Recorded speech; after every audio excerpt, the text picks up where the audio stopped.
Today, we're going to talk about a story that asks a pretty heavy question. What's the price of a perfect world? And maybe more importantly, would you be willing to pay it? So let's start in a place that honestly feels like a dream, a city called Omelas. Picture it, just as the sun is coming up. The air itself feels like it's celebrating, you know? You can hear music, the sound of genuine, happy laughter everywhere. It's a place that's literally woven from joy. But what does that even mean, a perfect city? What kind of society could possibly create joy that's so pure? Yeah, and this isn't some kind of mindless, hedonistic place. Just imagine it, a world with no kings, no soldiers, no priests, no slaves, no hierarchies at all. The happiness they have, it's described as something deeper. It's smart, it's serene, and it's built on real human connection and incredible celebrations. It's about savoring every single moment. Basically, by any definition, it's a utopia. Okay, but here's the thing. This perfect joy, it's not some happy accident. It doesn't just happen. No, it's engineered. It's held up by something awful, an unbreakable bargain. And this is the dark, beating heart of the story. Because tucked away, far from all that beauty, locked in a dark, windowless room, there's a child. A single child living in constant, unending misery. And you have to understand, this isn't just some tragic flaw in their society.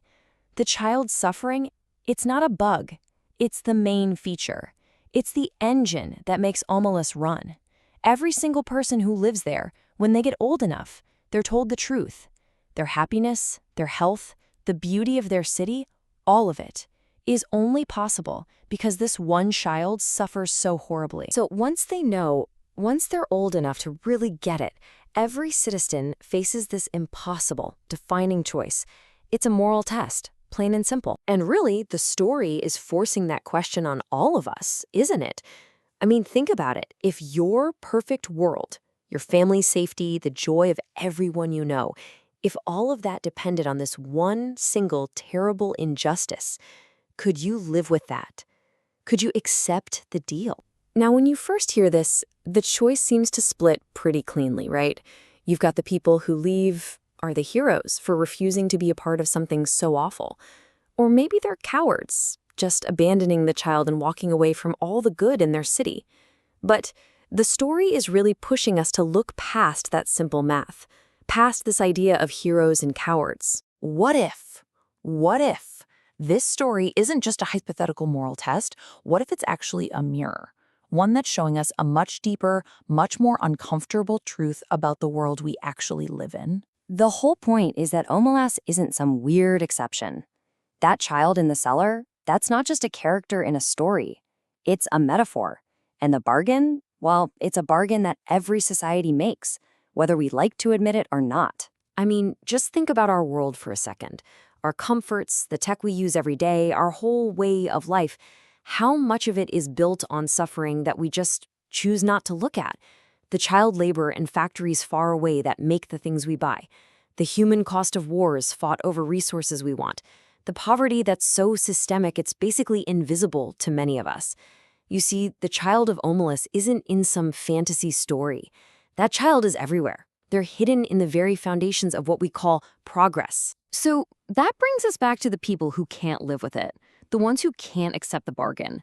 They're maybe the most mysterious part of the whole story, the ones who see the child and then they just walk away. They're faced with this completely impossible paradox. They get it. They understand the terms of the deal. They see the perfect happiness for all these people, and they see the absolute horror for this one child. They know you can't have one without the other. And for them, that's just not acceptable. And so they walk. They leave the comfort, the safety, all the joy of Omelas. They don't start a revolution. They don't try to save the child. They know the bargain can't be broken. Instead, they just walk away from that paradise because now they know it's false. They choose something unknown over a happiness that's built on a lie. They choose to carry the weight of what they know. So in the end, this story, It's not really about some fictional city called Omelas, is it? It's about the real cost, the cost of any paradise. It makes us look into those dark corners, the shadows that exist right underneath our own happiness.